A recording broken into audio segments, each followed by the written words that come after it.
Oke, tanpa basa-basi kita lanjut. Bau darah yang pekat menyelimuti puncak Tongtian di Bukit Qingyun, bahkan penjaga air spiritual Kailin yang biasanya lesu, saat ini juga tampak gelisah, terus berenang maju mundur di kolam es dan membuat suara gemuruh rendah. Dan berbagai orang dari fraksi baik yang berada di aula kristal, semuanya tampak muram dan melihat ke bawah ke kaki gunung. Setelah jembatan pelangi adalah alun-alun umum Yunhai yang besar, saat ini, pertarungan sengit dan brutal telah berlangsung selama sehari semalam. Meskipun mereka telah menduga kengerian dan kekejaman dari pertarungan dengan binatang iblis ini, kenyataan pahit dari kejadian itu masih membuat banyak anggota fraksi baik merinding. Binatang iblis menyerang dari atas gunung, seperti badai yang menyapu bersih.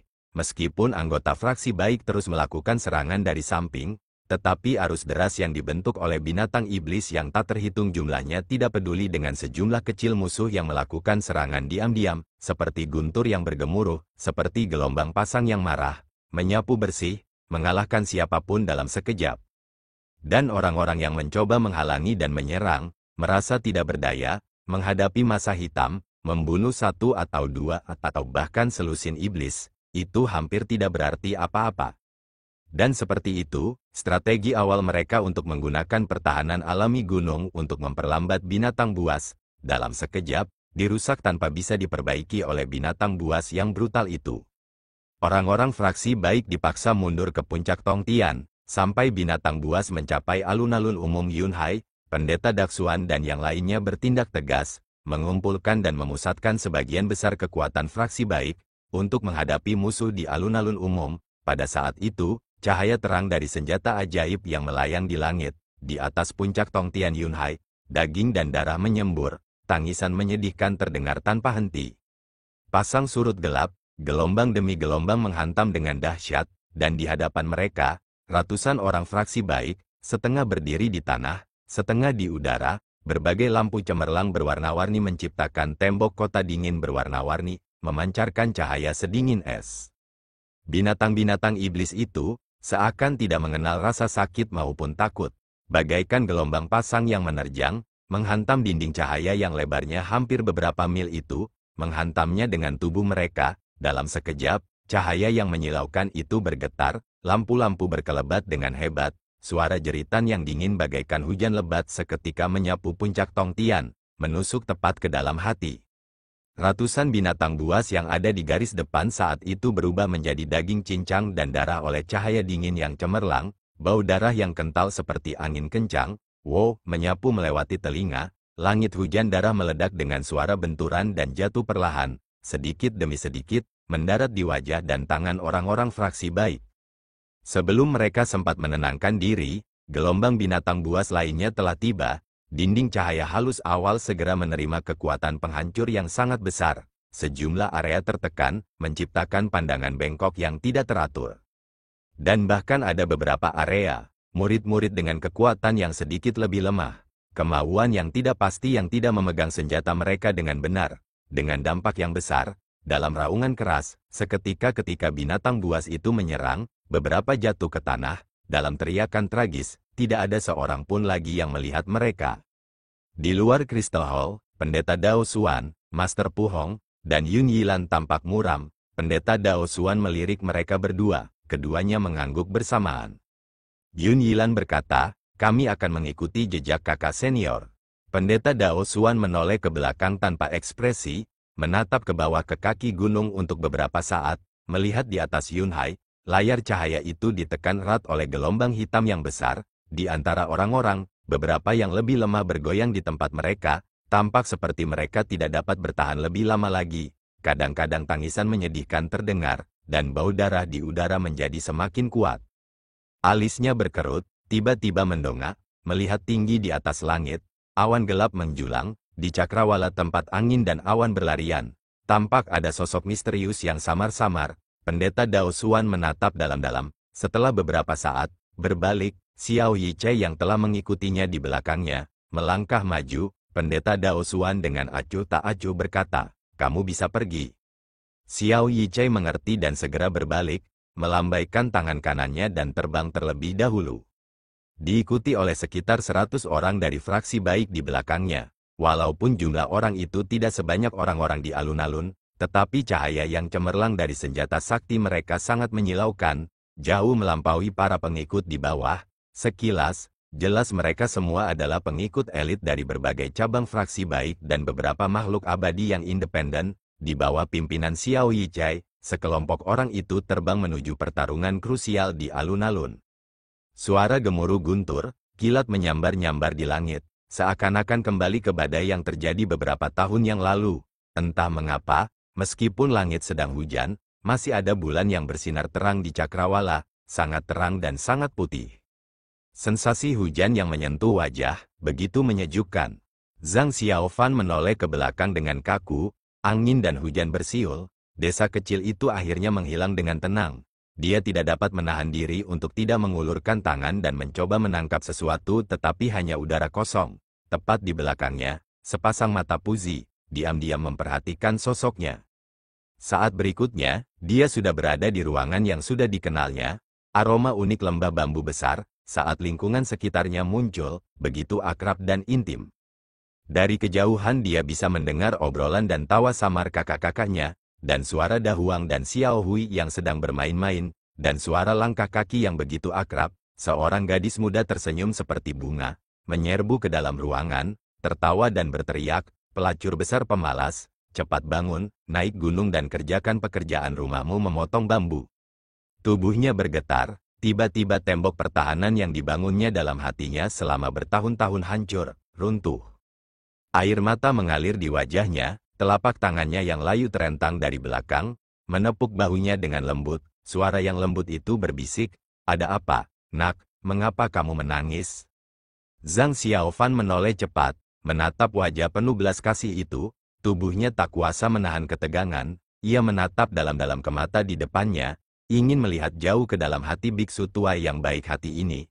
Tetapi tatapan Puzi selalu begitu tenang dan dalam, tidak peduli seberapa keras ia mencoba. Ia tidak dapat melihatnya. Satu persatu kata, seakan-akan ia sedang menggeram, bertanya, mengapa kau memilihku, mengapa kau harus melakukan itu?"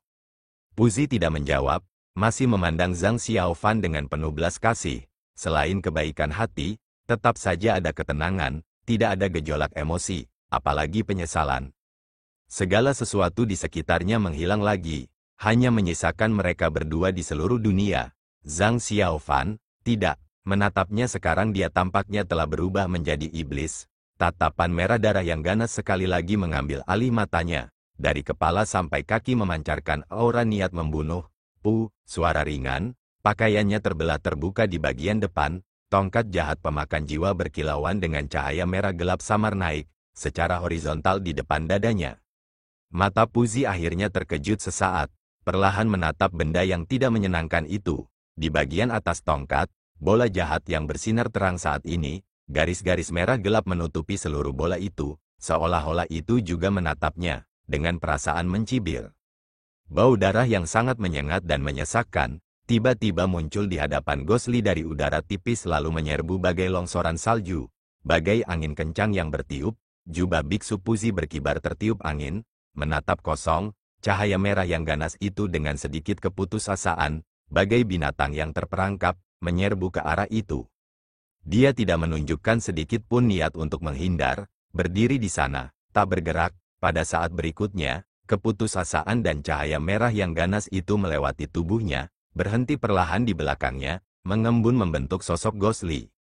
Biksu tua itu perlahan menundukkan kepalanya, perlahan melihat tubuhnya, lalu, dia mendesah. Kepalanya tertunduk, tubuhnya perlahan jatuh ke samping.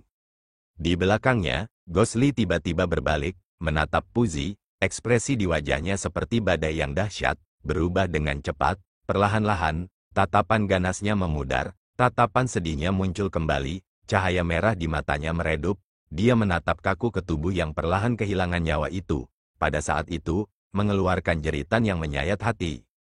Tongkat hitam itu jatuh ke tanah. Dia seperti kehilangan seluruh kekuatannya dalam sekejap. Guntur meledak dalam gelombang di langit, guntur bergemuruh dan kilat menyambar. Dalam angin yang bersiul, hawa dingin mendarat di hatinya. Ia tersandung ke arah Puzi, tanah di bawah kakinya tampak menjadi berlumpur. Setiap langkah menyedot banyak sekali tenaganya, ia terus jatuh dan bangkit lagi, menggunakan seluruh tenaganya ia merangkak ke tubuh layu itu, dan akhirnya, ia berjuang ke sisi Puzi.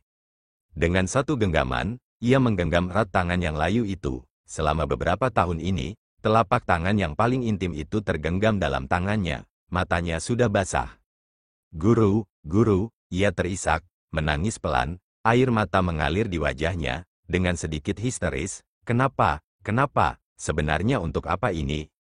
Puzi berusaha keras untuk berbalik, menatap laki-laki itu yang seakan-akan telah kembali menjadi pemuda tak berdaya itu, wajahnya begitu pucat, bibirnya gemetar. Namun, akhirnya dia tidak mengatakan apapun. Telapak tangan yang layu itu perlahan terangkat, terentang di depan wajah pemuda itu, bergetar tak henti-hentinya dalam badai, semua angin dan hujan seakan jatuh ke tangannya. Zhang Xiaofan berhenti menangis, mengangkat kepalanya dan menatapnya. Kedua mata mereka bertemu dalam badai, keduanya saling menatap, membeku, menjadi diam, menjadi asing dan menjauh. Bibir Puzi bergerak-gerak seperti ingin mengatakan sesuatu, namun tidak jadi. Setelah itu, tangannya turun pelan, tanpa suara sedikit pun. Kehidupan seakan hilang saat itu juga, pemuda itu tertegun, seluruh tubuhnya tampak kaku, perlahan menundukkan kepalanya, menatap tangannya, aku membunuhnya, aku membunuhnya.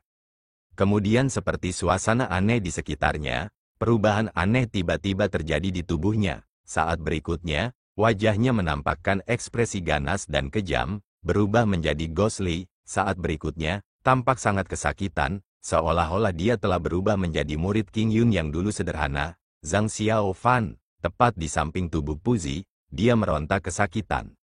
Di langit, di bawah cakrawala, angin dan hujan masih menderu, suatu pemandangan yang menyedihkan.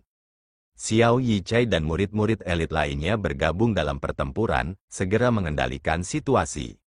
Dan kelompok murid ini jelas sudah saling memahami, membentuk kelompok-kelompok kecil, mereka terbang langsung ke bagian medan perang yang paling intensif, celah-celah yang telah diserang oleh binatang buas, tiba-tiba menerima dukungan dari pasukan baru ini, segera bangkit kembali, binatang buas yang menyerang, dalam sekejap mata, dipenggal dan direduksi menjadi tidak ada, seluruh layar juga menjadi lebih terang dan lebih padat, tidak dapat dihancurkan. Di antara kerumunan itu, tempat yang paling mempesona adalah bagian tengah layar.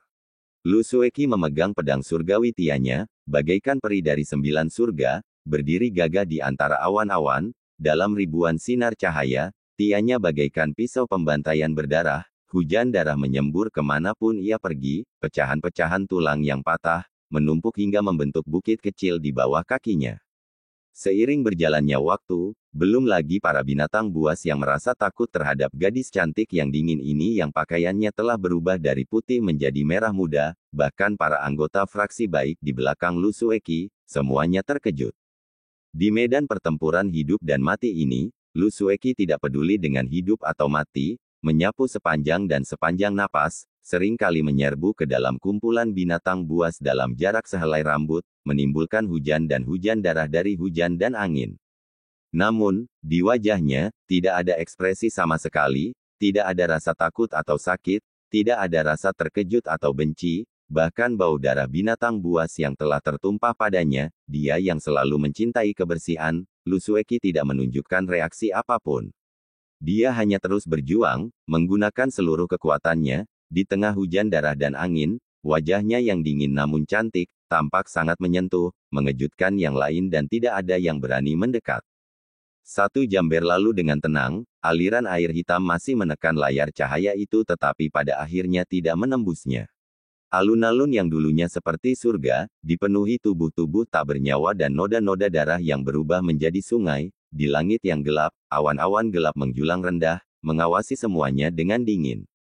Tiba-tiba, jauh di dalam tubuh binatang buas, dari tempat yang tidak diketahui tiba-tiba terdengar suara aneh, seperti terompet tetapi juga seperti lolongan. Suara itu terdengar sedih dan sedih, seolah-olah pada malam bulan purnama, ada serigala yang melolong ke bulan. Mengikuti suara itu, gerombolan binatang buas yang telah menerkam ke depan satu demi satu, tidak takut mati, tiba-tiba berhenti, menghentikan serangan mereka dan kemudian perlahan mundur, menciptakan jarak dari fraksi baik. Dan di pihak fraksi baik, tirai cahaya yang menutupi gencatan senjata sementara juga mulai meredup, dan di saat berikutnya, memenuhi lautan awan, terdengar suara terengah-engah berat dari banyak orang. Di sekujur tubuh mereka, tampak berlumuran darah, warna darah yang sunyi dan aneh mewarnai seluruh lautan awan. Di hamparan ruang terbuka yang tercipta di antara kedua sisi, ada mayat di mana-mana, beberapa setan, beberapa manusia. Sebagian besar murid fraksi baik yang berada di udara telah turun, memanfaatkan waktu untuk mengatur napas, siapa yang tahu kapan binatang buas itu akan menyerang lagi.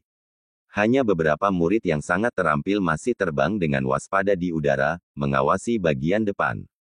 Xiao Yichai mengerutkan kening, mengalihkan pandangan dari kejauhan, binatang-binatang iblis itu membentang dalam jumlah besar, hitam dan menekan, tidak dapat melihat yang terakhir dari mereka dengan sekali pandang, di medan perang hidup dan mati ini, mereka masih tidak dapat melihat akhirnya.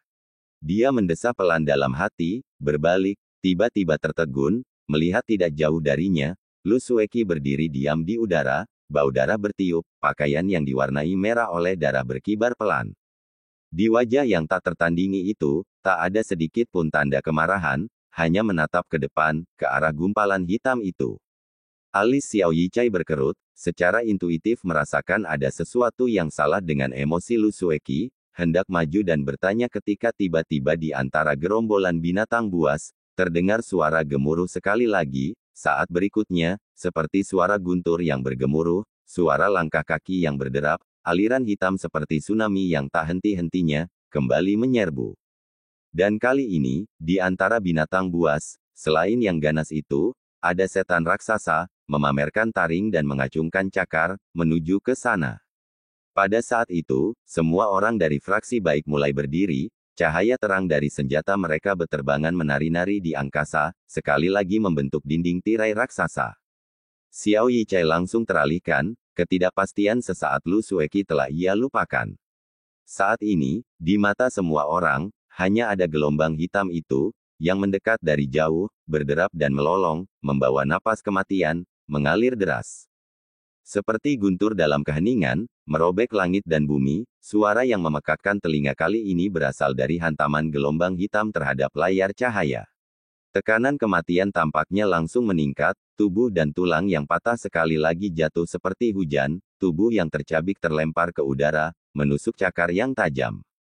Setan-setan raksasa yang ikut bertempur jauh melampaui binatang buas biasa, sebagian besar senjata fraksi baik tidak berpengaruh pada tubuh mereka. Dan ketika cakar tajam makhluk-makhluk itu menyapu, seketika itu juga akan terjadi hujan darah dan angin. Dalam sekejap mata, fraksi baik yang terkejut oleh 7-8 setan raksasa ini, beberapa celah muncul di layar cahaya, seluruh layar cahaya segera goyang, berjuang untuk tetap berdiri. Jauh di atas sana, raut wajah Yun Yilan, Master Pu Hong dan yang lainnya berubah. Yun Yilan mengerutkan kening dan melihat ke arah pendeta Daoxuan namun ia melihat dia sedang berwajah muram, tangisan tragis dari bawah gunung terdengar jelas, sudut matanya tampak berkedut namun untuk beberapa alasan, wajah yang tampak biasa saja itu tidak menunjukkan ekspresi apapun, tidak sepatah kata pun atau isyarat pun. Yun Yilan mengalihkan pandangan, terdiam sejenak lalu kembali menatap ke arah kaki gunung. Pertarungan itu makin lama makin sengit. Murid-murid fraksi baik di Yunhai semuanya tahu pertarungan itu sudah mencapai fase kritis, semuanya bertarung mati-matian, menggunakan seluruh kekuatan mereka, bahkan sampai pada titik di mana sebagian besar dari mereka saat ini, mengeluarkan lolongan histeris, tidak ada bedanya dengan binatang buas itu, mungkin, meskipun mereka orang fraksi baik, dalam menghadapi hidup dan mati, mungkin tidak jauh berbeda dengan binatang buas iblis itu. Banjir binatang iblis tampak tak terbatas, gelombang demi gelombang menghantam dengan ganas, dengan iblis-iblis raksasa itu sebagai kepala anak panah, menghantam dengan ganas ke layar cahaya fraksi baik. Layar cahaya itu goyang dan tampak goyah, para murid muda mulai tampak takut, Xiao Yichai mengerutkan kening, dia tahu bahwa jika mereka tidak memukul mundur iblis-iblis raksasa itu, kemungkinan besar situasinya akan menjadi tidak terkendali. Xiao Yichai berteriak, memanggil murid-murid di sekitarnya dan memimpin untuk menyerang iblis raksasa yang ada di dekatnya. Tepat saat sosoknya bergerak, hembusan angin kencang tiba-tiba bertiup dari belakang. Sesosok tubuh melesat melewatinya bagai kilat, menuju ke arah iblis itu. Xiao Yichai menatap sosok itu dan terkejut sesaat, meskipun pakaian sosok itu diwarnai merah oleh darah tetapi sosok itu anggun, dingin dan cantik, itu adalah Lu Sueki. Di atas iblis hitam yang tak terhitung jumlahnya dan layar cahaya fraksi baik, Lu Sueki, melawan angin, langsung menuju ke atas, menuju iblis yang beberapa kali lebih besar darinya. Sesosok muncul di sampingnya, itu adalah Zheng Susu, dia yang selalu baik dan lembut juga berlumuran darah dan tanah, dengan tergesa-gesa berkata kepada Xiao Yichai, kakak senior Xiao, ayo cepat bantu dia. Xiao Yichai mengangguk cepat dan bergegas maju. Iblis raksasa yang mereka tuju adalah ular iblis bertulang putih yang pernah muncul di Gua 7 Mil suku Miao di perbatasan selatan, di bawah awan gelap. Kerangkanya berwarna pucat aneh dan 3 pasang sayap berwarna cerah yang terhubung langsung pada tulangnya, terus-menerus mengepak, tampak semakin aneh. Saat ini, ular itu melingkarkan tubuhnya yang besar, hampir sepanjang 3 zang, mengepakkan sayapnya ke belakang, lidahnya terus-menerus bergerak, mengeluarkan gas hitam, melotot ke layar cahaya. Setiap kali kepalanya yang besar melewatinya, segera beberapa murid fraksi baik yang sedikit kurang terampil, mati dengan kejam, entah digigit sampai mati oleh mulut besar itu atau diracuni oleh gas hitam beracun, binasa ketika racun mencapai jantung mereka. Ular bertulang putih itu membunuh banyak orang secara berurutan, melihat para pengikut fraksi baik berhamburan di hadapannya, mulutnya yang besar terbuka dan tertutup, meskipun tidak ada yang tahu ekspresinya dari wajahnya yang tanpa daging, tetapi jelas itu sangat menghina. Dan tepat ketika ia berada di puncak penghinaannya, sebuah bayangan putih tiba-tiba melintas di hadapannya, sepertinya ada teriakan ringan, suara dingin yang jernih, seorang wanita cantik muncul dari udara tipis, pedang surgawi biru di tangannya bersinar dengan cahaya yang cemerlang, menyerang dari udara. Raungan terdengar dari kerangka ular bertulang putih itu, ia sama sekali tidak berniat menghindar, mengabaikan pedang surgawi tianya itu. Ia membuka mulut raksasanya, memperlihatkan 2 taring raksasa berwarna putih yang menakutkan, menggigit ke arah Lu Sueki. Taring yang lebih besar dari manusia itu berkilauan dengan cahaya putih dingin. Turun dari langit, Lu Sueki menghadapi pemandangan yang mengerikan itu, ekspresi wajahnya tidak berubah, mengabaikan ular iblis itu, cahaya surgawi tianya bersinar lebih terang, menyerbu ke langit, di dalam selimut gas hitam, seperti teriakan burung phoenix di 9 surga, saat itu juga ia memutuskan gas hitam, membelah awan gelap, sebelum ular iblis itu bisa bereaksi, menebas 3 ci di bawah kepala ular bertulang putih itu. Suara rendah dan dalam itu seakan-akan keluar dari dalam tubuhnya, awalnya itu adalah suara rendah yang dalam sekejap itu seperti raungan binatang buas. Ular iblis bertulang putih itu tertegun sejenak, menghentikan serangannya sejenak, melihat ke bawah dan melihat tulang dadanya tempat tianya menyerang, sebuah retakan samar tiba-tiba muncul, membesar dengan cepat, saat berikutnya suara berderak meledak terdengar, tulang-tulang yang hancur berceceran. Pedang surgawi tianya merupakan senjata surgawi 9 surga, meskipun ia merupakan binatang jahat yang tak tertandingi, ia juga terluka oleh pedang tianya. Ular iblis itu mengeluarkan suara teriakan liar yang menggetarkan bumi. 2 bola api bagaikan api yang tidak wajar tiba-tiba meletus dari rongga matanya yang cekung, jelas terlihat sangat marah, langsung mengabaikan orang lain, menggelengkan kepalanya yang besar, menerjang lurus ke arah Lu Sueki. Dan pada saat ini, Xiao Yichai, Zheng Susu dan lain-lain telah tiba, berteriak serempak, senjata sakti mereka melayang bersamaan, dengan pedang sakti tianya milik Lu Sueki menangkis serangan yang sekuat petir itu. Namun yang terdengar hanya suara benturan yang memekakkan telinga. Sorotan cahaya menyambar dengan liar, Xiao Yichai dan yang lainnya merasakan sentakan hebat pada tubuh mereka. Hampir jatuh dari udara, untunglah mereka semua adalah orang-orang berbakat luar biasa dari generasi muda, tingkat keahlian mereka tidak rendah, masing-masing menyeimbangkan tubuh mereka tetapi ketika saling menatap, mereka tampak pucat, monster yang mengerikan di level ini. Kekuatan iblis yang dahsyat benar-benar tidak terduga, itu adalah upaya bahkan ketika mereka menggabungkan kekuatan mereka, belum lagi di balik itu, dewa binatang yang misterius. Meskipun mereka berhasil memukul mundur ular itu, tetapi orang-orang tidak bisa dianggap enteng, tidak satu pun senjata mereka yang biasa-biasa saja, beberapa lampu biru, putih, kuning menyala, mendarat dengan keras di tengkorak ular itu, bahkan satu lampu meretakkan sepotong kecil tulang. Ular iblis itu kembali meraung, api yang tidak wajar di matanya melonjak, hampir tanpa waktu untuk beristirahat, sekali lagi menyerang dengan marah, jelas membenci kelompok orang ini.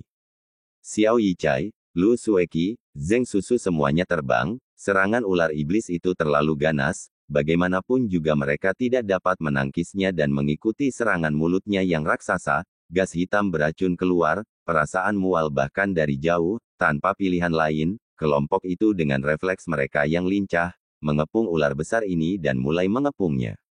Di tempat kejadian, terdapat total 6 binatang raksasa, tetapi setelah kepanikan awal, dengan para pengikut elit yang dipimpin oleh Xiao Yichai, yang terdiri dari beberapa orang, berhasil menahan binatang-binatang ini, meskipun para iblis itu kuat dan tidak hanya mereka tidak dapat memperoleh kemenangan, hal itu menyebabkan tekanan pada mereka, tetapi akhirnya mereka dapat mengendalikan situasi, layar cahaya sekali lagi mulai menjadi kokoh. Di luar aula kristal, pendeta Daosuan dan yang lainnya tampak serius, alis mereka berkerut erat, pertempuran semakin sengit, tidak ada yang tahu berapa banyak makhluk hidup dalam angin dan hujan yang berbau darah itu, telah langsung kehilangan nyawa mereka. Pendeta Daosuan memperhatikan situasi di bawah, di antara kerumunan, bahkan tanpa menyebutkan binatang buas hitam yang tak terhitung jumlahnya, 6 iblis raksasa itu, saat ini tampaknya mendapatkan semangat, dengan Xiao Yichai dan para murid elit bertarung satu lawan satu, saat ini semuanya perlahan menunjukkan kelemahan, tampak seperti mereka tidak bisa bertahan lebih lama lagi. Pendeta Daosuan dengan wajah seriusnya, memandang sejenak lalu kembali menatap langit, awan gelap tak terhingga di cakrawala, bergulung-gulung dan bergelombang, makin lama makin rendah. Yun Yilan terbatuk sekali di sampingnya, lalu berkata pelan, "Kakak Daosuan, bagaimana keadaannya sekarang, apakah?" Dia tidak meneruskan perkataannya, namun pendeta Daosuan bukanlah orang yang lamban, dia tentu saja mengerti dan sekarang situasinya memang sedang dalam keadaan berbahaya. Dia menoleh ke arah Yun Yilan, menganggukkan kepalanya, berkata, "Tuan Lembah, jangan khawatir." Setelah selesai bicara, dia menoleh ke belakangnya, di belakang mereka bertiga, beberapa tetua cabang berdiri di belakang mereka, mereka ada yang berambut abu-abu atau berwatak surgawi, bisa dikatakan para tetua sekte King Yun ini dan senior lainnya dari cabang lainnya, sudah menjadi kekuatan terakhir dari fraksi baik.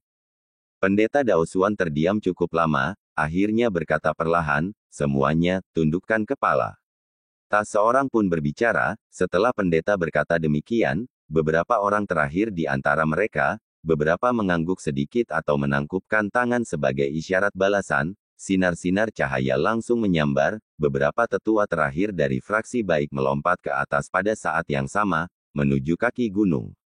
Dan di luar Crystal Hall, selain pendeta Daosuan, Pu Hong dan Yun Yilan, masih ada 6 orang lagi, yaitu para pemimpin cabang sekte King Yun lainnya selain Puncak Tongtian, yang entah mengapa, secara mengejutkan mereka tidak ikut memasuki pertempuran.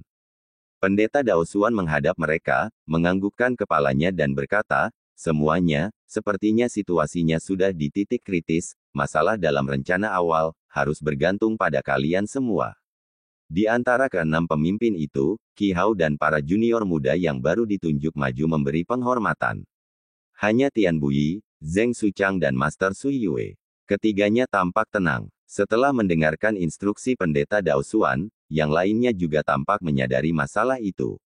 Tidak ada ekspresi terkejut di wajah mereka.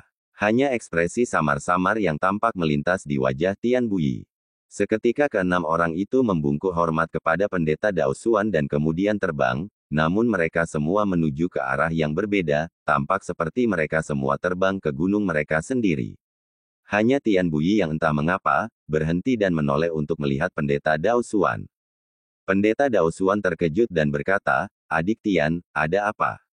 Tian Buyi ragu sejenak, merendahkan suaranya, dan berkata, "Kakak senior kepala sekte, setelah segel rahasia surga dibuka, energi ganas pedang kuno Zhu Xian akan meningkat pesat, serangan balik kekuatannya adalah kekuatan yang tidak mungkin, kamu harus sangat berhati-hati, jangan kehilangan integritasmu." Pendeta Daosuan terdiam sejenak, tampak serius, menganggukkan kepalanya dan berkata, "Adik Tian, kita sudah saling kenal selama bertahun-tahun, aku tahu apa maksudmu. Jangan khawatir, bahkan jika ada insiden, demi rakyat jelata, aku tidak terlalu peduli." Otot wajah Tian Bui berkedut namun akhirnya tak berkata apa-apa lagi. Ia menatap wajah pendeta Dao Xuan, mengangguk, menggoyangkan lengan bajunya, cahaya merah kuning berkelebat, menopang tubuhnya, dan terbang ke angkasa, menuju lembah bambu besar. Suara pertempuran yang hebat terdengar samar-samar dari gunung di depan, hingga mencapai bagian belakang puncak Tongtian. Suara itu sudah tidak terdengar lagi, kabut tipis menghilang, suara burung samar-samar terdengar, tempat ini seperti alam lain. Hanya saja yang mirip adalah, di tempat yang tenang ini, masih ada bayangan kilatan pedang, pertempuran rahasia berdarah. Pedang pembunuh naga berwarna hijau tua itu berkilauan dengan cahaya redup, badan pedang itu tampak bergetar juga, seolah sedang berduka. Lelaki tua itu telah kehilangan nyawanya, terbaring diam di tanah, kepalanya miring. Berlutut di sampingnya, wajah Lin Jingyu berwarna merah mengerikan, sepasang mata berubah dengan warna kemarahan yang berbeda, menggertakkan giginya erat-erat, meskipun dia diam tetapi dalam keheningan, samar-samar ada sedikit kegilaan. Di balik bayang-bayang hutan, tuan hantu hitam itu masih ada di sana, bagaikan roh yang mengawasi Lin Jingyu dari belakang, matanya beralih dari Wan Jianyi yang terjatuh ke Lin Jingyu dan akhirnya ke pedang pembunuh naga itu. Kemudian, dia tiba-tiba teringat sesuatu, menoleh dan melihat ke arah gua bulan ilusi itu berada. Jalan itu, dingin dan sepi, sunyi terbentang di depan, tidak terlihat satu gerakan pun. Di balik kerudung hitam itu, tak seorang pun dapat melihat ekspresi tuan hantu. Pikiran Lin Jingyu saat ini sedang kacau, pembunuhan mendadak terhadap Wan Jianyi, membuatnya hampir gila. Sejak pergolakan di Qingyun 10 tahun lalu, guru pembimbingnya Taois Chang Song mengkhianati Qingyun, kemunculan tiba-tiba Wan Jianyi, pengetahuan dan sikapnya yang luas, semuanya menjadi sosok yang dipuja Lin Jingyu. Selama 10 tahun, ia berlatih keras di bawah bimbingan Wan Jianyi, dalam hatinya ia telah menganggap lelaki tua misterius ini sebagai guru dan ayahnya, sangat menghormatinya. Dan pada saat ini, orang yang paling dia hormati telah menjadi mayat, tergeletak di depannya, dan dia bahkan tidak tahu siapa pembunuhnya, apalagi membalas dendamnya. Kesedihan, rasa sakit, dan keputusasaan, menggelisahkan karakter Lin Jingyu yang agak pemarah, membuatnya tampak seolah-olah dia semakin dekat dengan kegilaan. Pada saat itu, tiba-tiba dari hutan belakang, terdengarlah sebuah suara. Lin Jingyu terkejut, tubuhnya terhuyung-huyung, melihat pergerakan di hutan. Sebuah sosok tiba-tiba muncul dan kemudian dengan cepat, seperti kilat, berlari keluar. Kecepatannya sangat mencengangkan, dengan tingkat keterampilan Lin Jingyu, bahkan dia hanya bisa melihat bayangan samar. Pada saat dan tempat ini, kemunculan tiba-tiba sosok misterius ini, apa artinya? Tubuh Lin Jingyu bereaksi lebih cepat daripada otaknya, hampir pada saat yang sama, dia meraih pedangnya, secepat angin dan secepat kilat mengejar. Dia tidak mempertimbangkan sekalipun bahwa jika orang ini benar-benar pembunuh dan dengan tingkat keterampilannya untuk dapat membunuh Wan Jianyi, betapa mengerikannya orang ini. Dalam hati Lin Jingyu saat ini, selain balas dendam, dia tidak punya pikiran lain. Dan 10 tahun waktu yang diajarkan Wan Jianyi kepadanya, pedang pembunuh naga selalu bergerak maju dengan berani, mundur bahkan bukan pilihan, seperti hidup mereka. Bayangan hitam itu sangat cepat. Ia telah meninggalkan aula leluhur pendiri, berhenti sebentar di persimpangan 3 arah, dengan suara tsou, menuju ke gua bulan ilusi. Lin Jingyu segera mengejar, matanya tampak seperti api yang akan dihembuskan, menatap sosok yang tidak jelas itu, ia bahkan tidak merenung, sosoknya seperti kilat, langsung memasuki jalan kecil yang dilarang bagi murid-murid Qingyun, menuju ke arah gua. Angin gunung bertiup, ranting-ranting pohon bergoyang pelan, menimbulkan suara gemerisik. Tak lama kemudian tempat itu menjadi sunyi, hanya lelaki tua yang tampak murung itu, berbaring tenang di tanah, memandangi awan dan langit, berlalu dengan tenang. Meskipun Lin Jingyu mengerahkan seluruh tenaganya, ia tetap tidak mampu mengejar sosok itu. 2 baris pohon di samping jalan setapak melesat lewat, tetapi sosok di depan masih samar-samar tidak terlihat. Kemarahan Lin Jingyu yang awalnya memuncak sedikit mereda dan ia tidak dapat menahan diri untuk tidak merasa khawatir. Tingkat kemahiran sosok misterius itu, dia dapat membayangkannya, tetapi meskipun begitu, Lin Jingyu tetap tidak melambat sedikit pun, tetap menggunakan seluruh tenaganya untuk mengejar, hanya saja di tikungan di depan, sosok yang tidak jelas itu tiba-tiba melaju kencang, memasuki ujung topografi gunung yang buntu, dan menghilang dari pandangan. Lin Jingyu gelisah dan marah, ia mengerahkan seluruh tenaganya, seluruh tubuhnya bagaikan anak panah yang lepas dari busurnya, kencang dan kuat, mengeluarkan suara dan melesat lurus ke depan, karena kecepatan dan kekuatannya, terdengar suara siulan tajam. Ketika ia sampai di sudut itu, meskipun hanya sesaat kemudian, bayangan hitam itu telah menghilang, yang tersaji di depannya adalah sebuah gua biasa, 4 karakter terukir di pintu masuknya, Gua Bulan Ilusi. Lin Jingyu terkejut, menghentikan langkahnya. Dia telah bergabung dengan Sekte Qingyun selama bertahun-tahun, tentu saja dia tidak akan tahu bahwa ini adalah tempat terlarang dan para pengikut tidak diizinkan masuk. Sekarang setelah dia masuk tanpa izin, itu sudah merupakan pelanggaran serius. Namun dia melihat sekeliling, melihat hutan kuno yang lebat, selain pintu masuk ini tidak ada tempat aneh lainnya, sosok manusia itu telah menghilang seperti itu. Wajahnya menunjukkan ekspresi yang bertentangan, keraguan melintas namun kilatan aneh terpancar di matanya, kemarahan akhirnya menang. Ia mengangkat kakinya, tampak ragu-ragu namun sesaat kemudian, ia mengambil langkah pertama ke depan, menuju gua dan berjalan. Berbeda dengan pengejaran sebelumnya, Lin Jingyu malah berjalan sangat pelan, seakan-akan gua biasa itu memiliki sesuatu yang membuatnya ragu-ragu.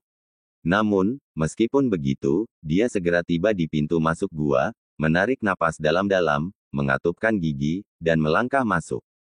Gua itu sangat kecil, sekilas ia melihat segalanya, tidak ada jejak sosok manusia sedikit pun. Lin Jingyu tertegun sejenak, kekecewaan tampak sekilas di wajahnya tetapi kemudian pandangannya jatuh ke titik yang paling mencolok di dalam gua, pola taiji yang terukir di dinding batu. Lukisan taiji terpantul di matanya, seolah-olah menceritakan perubahan-perubahan yang terjadi selama perjalanan waktu, pinggirannya yang bobrok memancarkan aroma kuno. Lin Jingyu menatap lukisan ini dengan saksama, setelah beberapa lama, dia perlahan mengulurkan tangannya, meletakkannya di atas lukisan taiji. Bahan yang bukan batu atau giok itu, terasa kasar seperti batu asah yang mengasah ujung telapak tangannya, tidak ada respons. Tatapan mata Lin Jingyu tajam, berusaha sekuat tenaga untuk menoleh ke samping.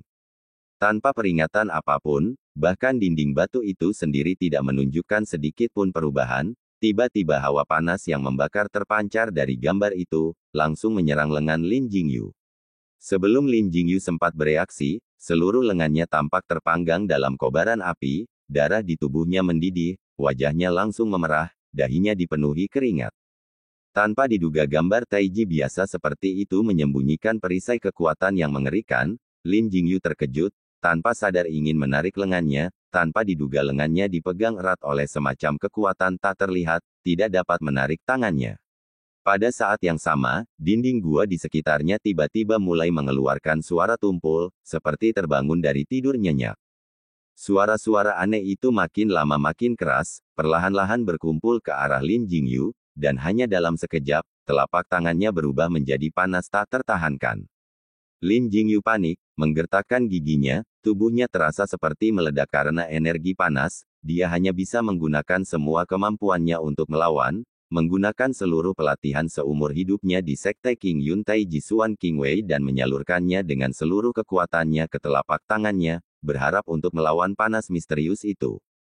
Tepat ketika Lin Jingyu merasa pusing, tubuhnya memanas hingga mencapai titik kritis, tiba-tiba, panasnya surut, dan sangat cepat, bagaikan air pasang yang langsung menghilang dari tubuhnya, sampai pada titik di mana Lin Jingyu belum pulih kesadarannya. Kemudian, seolah-olah suara-suara aneh di sekitarnya mulai mereda, suasana pun perlahan menjadi tenang, gua itu kembali tenang. Lin Jingyu yang tertegun menarik tangannya, gambar taiji itu pun berputar, suara yang lebih ringan dan berbeda dari sebelumnya, terdengar dari dinding. Di depan mata Lin Jingyu yang terkejut, dinding batu yang sempurna itu terbuka kedua sisi, memperlihatkan sebuah lubang yang sangat aneh, dan di dalam lubang itu, gas seperti kabut berputar dengan cepat, di sana semuanya kabur, misterius, dan tak terduga. Seperti kilat yang merobek malam yang gelap, turun ke dunia fana, sinar cahaya yang mengumpulkan kekuatan dahsyat dari jalan yang benar ini, turun dengan gemuruh dari langit, turun langsung ke arah ular iblis bertulang putih, melewati langsung dari atas kepala.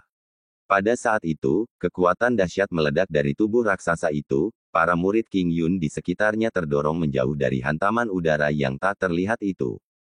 Ular iblis itu melolong panjang ke langit, suaranya melengking, kerangka besar yang menopang tubuhnya, dari atas ke bawah, tiba-tiba mulai memancarkan cahaya aneh. Saat berikutnya, suara-suara kecil kakak terdengar dari banyak bagian tubuhnya, sinar cahaya melesat keluar dari tulang-tulangnya.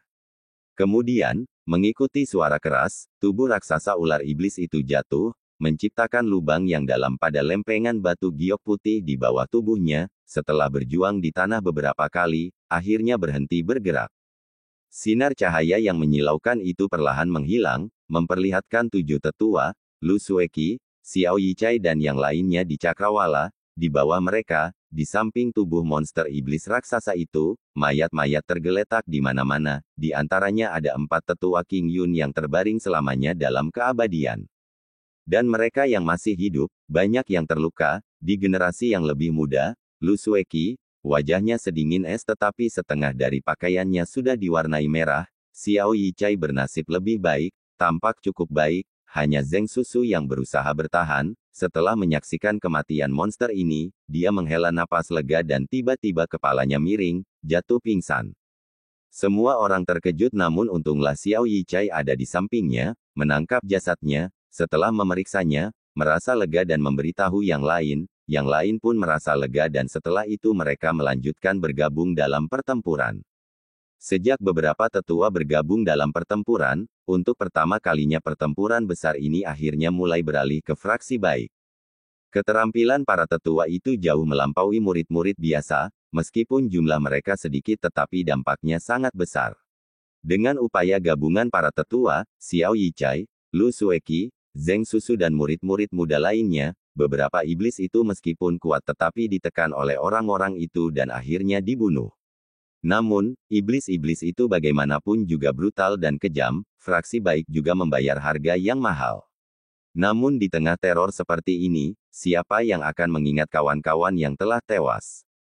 Pada saat tubuh ular raksasa itu ambruk, orang-orang yang melayang tinggi di langit telah berbalik, tanpa ekspresi menuju ke bagian lain pertempuran, untuk melanjutkan pertarungan dan pembantaian. Xiao Yichai terbang ke belakang, menempatkan Zheng Susu di tempat terpencil dan segera kembali, tanpa diduga pada saat berikutnya, dari sudut matanya ia melihat Lu Sueki dalam keadaan linglung di tempat mereka sebelumnya, menatap kosong ke mayat iblis itu, wajahnya pucat. Xiao Yichai kebingungan, lalu berteriak, "Adik perempuan Lu, apa yang terjadi padamu?" Lu Sueki terkejut, seperti baru saja bangun dari mimpi, berbalik dan melihat ke sekeliling, bibirnya bergerak, seolah ingin mengatakan sesuatu tetapi ketika melihat Xiao Yichai, dia mengatupkan bibirnya, menarik napas dalam-dalam, lalu menghunus pedangnya dan terbang, bergabung dalam pertempuran lagi. Xiao Yichai bingung, merasa bahwa Lu Sueki sangat aneh hari ini, tetapi jika dipikir-pikir lagi, adik perempuan yang seperti bidadari ini selalu bersikap acuh tak acuh dan sekarang saat pertempuran sudah diambang kehancuran, dia berpikir sejenak dan memutuskan untuk melupakan pikiran-pikiran itu, kembali maju ke medan pertempuran. Awan gelap bergulung-gulung, bergelombang dan bergolak, di bawah awan gelap, binatang buas dan manusia itu bertempur dengan sengit, hanya saja perang ini, akhirnya berubah semakin menguntungkan, dan berdiri di titik yang menguntungkan. Ketiga tokoh utama fraksi baik itu, ekspresi tegang awal mereka sekarang berangsur-angsur mereda. Meskipun membayar harga yang mahal, setelah para tetua bergabung dalam peperangan, 6 iblis raksasa yang sangat kuat segera dikepung dan secara bertahap ditekan. Dengan kekuatan gabungan semua orang, yang pertama adalah ular bertulang putih, kemudian 2 iblis raksasa lainnya terbunuh satu demi satu. Bahkan ketika mereka mengalahkan para iblis raksasa itu, termasuk para tetua, fraksi baik juga menderita banyak korban, namun momentum pertarungan, bagaimanapun juga, sedang dibalikkan sedikit demi sedikit. Binatang iblis biasa meskipun tak terhitung jumlahnya tetapi setelah kematian para iblis raksasa, kekuatan mereka juga segera melemah. para murid King Yun biasa meskipun tidak memiliki keterampilan seperti yang luar biasa tetapi lebih dari cukup untuk menangani mereka. Pada saat yang sama orang-orang bergabung menjadi satu, layar cahaya menjadi lebih tidak bisa dihancurkan. Setelah mengurus sekitar setengah dari iblis raksasa, para master yang lebih terampil menuju ketiga iblis yang tersisa dan mengepung mereka. Siapapun dapat melihat bahwa iblis-iblis raksasa itu adalah roh perang dari binatang iblis. Dan di bawah pengepungan para tetua fraksi baik yang sangat terampil dengan generasi yang lebih muda, di langit yang penuh dengan cahaya terang dan sinar tajam dari senjata langka dan tidak biasa, tiga iblis raksasa yang tersisa akhirnya tidak dapat bertahan. Dalam jeritan marah yang tajam dan lolongan sedih, satu persatu mereka runtuh. Binatang-binatang iblis itu berada dalam kekacauan. Jelas bahwa bahkan binatang-binatang bodoh itu juga merasakan ada yang tidak beres dengan situasi saat ini. Sebaliknya, fraksi baik merasakan dorongan moral. Akhirnya layar cahaya yang cemerlang itu meningkatkan kecemerlangannya, menyebar dan segera daging dan darah menyembur dan terbang, menekan ke arah binatang-binatang iblis. Teriakan panik memenuhi udara, banyak binatang iblis melolong ke langit, suaranya memilukan, tirai cahaya yang tak kenal ampun datang dengan suara keras, pemandangan berdarah dan kehancuran macam apa yang akan disuguhkannya.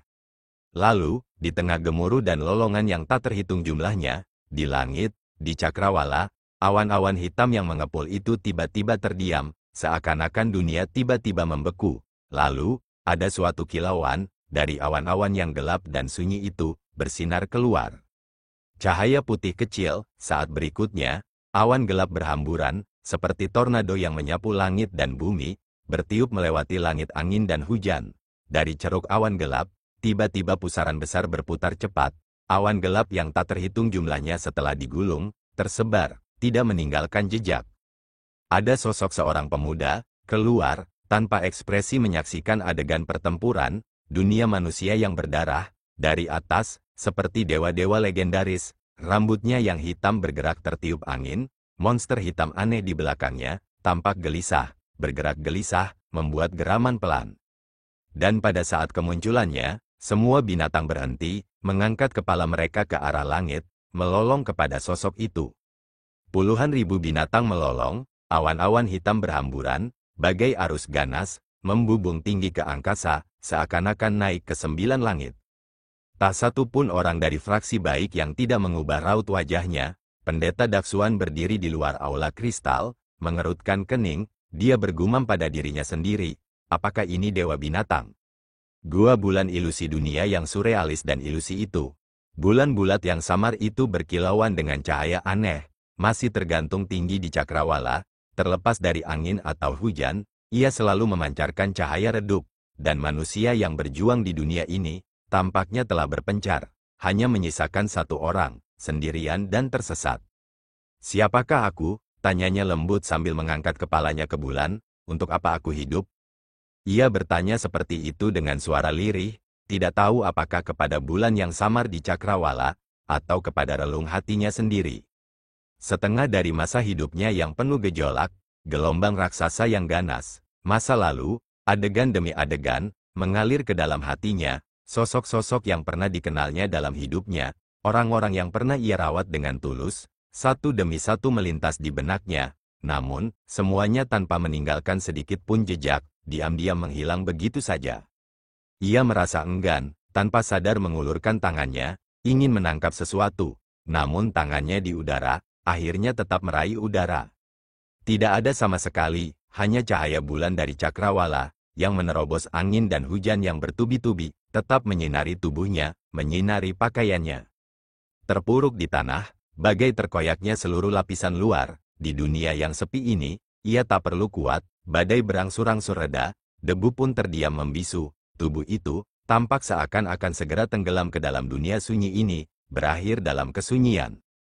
Mati saja, legenda kuno mengatakan bahwa tidak akan ada lagi rasa sakit atau pikiran ketika seseorang meninggal, tidak akan ada lagi kekhawatiran atau kekhawatiran, bahkan jika itu adalah neraka 9 Netherworld, di hadapan istana Yama, Raja Neraka, siapa yang akan tahu seperti apa jadinya, di dunia fana yang ramai, mungkin pada akhirnya semuanya akan kosong.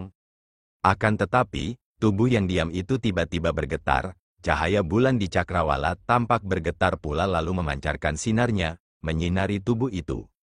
Ia berjuang untuk bangun, setiap tindakan seakan menyita seluruh tenaganya, tanah di bawah kakinya jelas memiliki godaan tak terhingga, menggodanya untuk berbaring dan tak akan ada lagi kekhawatiran atau keprihatinan, dan ia dapat melepaskan diri dari penderitaan dunia fana. Namun ia tidak mau menyerah, dengan keras kepala berusaha menegakkan tubuhnya, tangannya berdarah karena usahanya, air mata dalam di bibirnya, di dunia yang tandus ini, ia masih menolak untuk menyerah. Cahaya rembulan yang redup itu, seperti mencurahkan isi hatinya, jatuh menimpanya, seperti berbisik, "Mengapa kau repot-repot bertahan? Lepaskan, lepaskan dan kau akan bebas." Ia berjuang bagaikan seekor semut di tengah langit dan bumi yang luas tak berbatas, tanpa peduli, menghadapi langit dan bumi yang seakan tak berbatas. Pada akhirnya ia mendongak ke langit. Perlahan-lahan berdiri, wajah yang dikenalnya, diam-diam melayang di dalam hatinya, pada akhirnya bahkan antara hidup dan mati, ia akhirnya tetap tidak bisa menyerah. Dalam kehidupan ini, ia masih memiliki seseorang yang ia sayangi. Zhang Xiaofan, atau mungkin Gosli, si semut di dunia ini, saat ini tengah diam memperhatikan langit, menatap bulan redup di cakrawala. Cahaya bulan tidak biasa dan dingin, tiba-tiba ia berteriak keras, melompat, meninggalkan hamparan tanah tak terbatas itu, langsung ke langit. Di depannya, ada cahaya keemasan, hijau tua, dan merah, menyala tiba-tiba, bersama tubuhnya, langsung menuju bulan itu. Rembulan yang dingin itu terdiam namun di hadapannya, cahaya bulan tiba-tiba meredup, tampaklah sesosok sepasang kekasih, menatapnya dengan ramah dan penuh kegembiraan, seakan-akan saat-saat penuh kegembiraan menanti datangnya badai malam sekian tahun yang lalu, yang baru saja turun ke dunia fana. Jantungnya serasa disayat pisau tajam, seluruh tubuhnya gemetar, namun bagai anak panah yang lepas dari busurnya, ia sama sekali tidak berniat mundur. Ketiga cahaya itu bagai kilat, di bawah tatapannya yang waspada, menusuk tubuh pasangan itu, melintasi. Darah segar berceceran, atau mungkin hujan deras, jatuh ke wajahnya, terasa dingin, sosok manusia menghilang, dia tampak merasakan mati rasa. Namun matanya masih menatap tajam ke arah bulan yang redup itu. Tiba-tiba bulan meredup lagi, Tian Bui dan Suru muncul, Suru tengah tersenyum kepadanya. Tian Bui seperti yang diingatnya, mendengus dan mengerlingkan matanya ke arahnya. Dan di antara mereka, Tian Linger tersenyum bagaikan bunga, berpakaian merah, penampilannya samar-samar seperti berusia 16 atau 17 tahun, tertawa keras dan berseru, "Adik kecil, ayo kita naik gunung untuk menebang bambu." Seperti tercekik pada saat itu, tiga sosok di depannya, tampak hidup, menghalangi di depannya, jenis getaran yang dirasakannya, seperti kilat yang menyambar seluruh tubuhnya, cahaya dingin mendekati tubuh mereka, hatinya terasa seperti akan terkoyak. Akhirnya, cahaya tiga warna masih melewatinya, seperti yang melewati sosok manusia.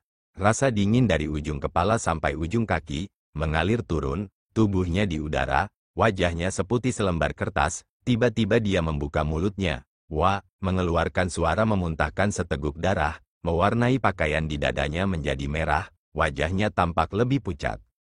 Kemudian, ia masih mendongak, bagai anak panah yang lepas dari busurnya, terus berjuang meski menghadapi banyak kemunduran, menolak untuk beristirahat kecuali mati, menuju ke bulan itu. Cahaya bulan sedingin es, langit dan bumi meredup dalam sekejap, perasaan sunyi, diam-diam menyelimuti. Pada saat seperti itu, ketika dia hendak mencapai bulan, awan berkabut muncul, dan tiba-tiba sebuah sosok muncul samar-samar di dalam awan. Itulah sosok yang terukir dalam di hatinya, tiba-tiba dia tercengang, kegigihannya hampir sirna bersama angin, sosok yang samar di awan itu terbalik, berputar, dan bingung, seperti sosok hijau namun seperti pakaian putih yang menari bersama pedang. Tongkat pelahap jiwa di tangannya, memancarkan energi sedingin es, hatinya pernah begitu pedih karena sosok itu, hanya saja, saat ini, bagaimana dia harus maju atau mundur? Di tengah malam yang pekat, cahaya bulan yang dingin, jauh di atas cakrawala, tiba-tiba terdengar suara gemuruh yang menyayat hati, bagaikan binatang buas yang sedang sekarat melolong kepada bulan, penuh keputusasaan dan kesakitan. Cahaya terang yang cemerlang, berkelebat dengan tiga lingkaran cahaya aneh, melesat lurus ke langit, ke awan, melewatinya dan menembus siluet yang kabur itu. Lalu, seperti ada sesuatu yang tiba-tiba hancur. Langit yang diguyur hujan dan angin, berhenti dengan tenang, tampak ada air mata di matanya, menatap sosok itu, mungkin dari jarak dekat, tetapi dia tetap tidak dapat melihat wajahnya dengan jelas. Hanya saja, di alam baka yang dalam dan terpencil di suatu tempat, tampak ada desahan pelan. Angin pun menghilang, hujan pun tersebar, cahaya bulan jatuh bagaikan awan. Langit dan bumi cakrawala tak berbatas bagai air. Tubuhnya jatuh dari langit, seperti jatuh ke jurang, tetapi dalam benaknya tidak ada rasa takut, ada sedikit perasaan enggan, menatap sosok yang perlahan menghilang itu. Saat berikutnya, dia telah mendarat di tanah, ilusi di sekitarnya telah sepenuhnya menghilang. Di bawah kakinya, sebuah cermin kuno yang primitif namun bening, pecah menjadi beberapa bagian, jatuh dari dinding dan berserakan ke tanah, dan di sekelilingnya, ada sebuah gua sederhana dengan dinding batu yang kokoh, pintu masuk misterius tempat dia masuk, berjarak kurang dari 10 langkah kaki. 10 langkah singkat ini, ia malah merasa seperti menjalani hidup yang panjang, semua kenangan menyakitkan kembali terulang. Kemudian nafasnya mulai teratur. Dia memfokuskan dirinya dan hendak melanjutkan berjalan masuk ke dalam gua bulan ilusi ketika tiba-tiba tubuhnya membeku, seolah-olah dia telah menemukan sesuatu dan kemudian perlahan-lahan membalikkan tubuhnya. Dengan pecahnya cermin kuno, kabut misterius di pintu masuk pun ikut menghilang, menampakkan seseorang yang berdiri di belakangnya, Lin Jingyu. Tatapan mata mereka bertemu di udara, sesaat keduanya tercengang. Lama sekali mereka saling menatap dalam diam. Tatapan mata kedua lelaki itu, dari masa kecil, masa muda, hingga sekarang, seolah-olah mereka telah menatap jauh melewati seumur hidup. Gigi Lin Jingyu menggigit bibirnya dalam-dalam, hampir sampai berdarah, lalu dia mengucapkan kata demi kata, "Orang tua di aula leluhur pendiri itu, apakah kamu yang membunuhnya?" Gosli terdiam, menundukkan kepalanya sedikit. Setelah beberapa saat, dia mengangguk sedikit dan berkata, "Ya." Mata Lin Jingyu langsung memerah. "Terima kasih telah menyaksikan."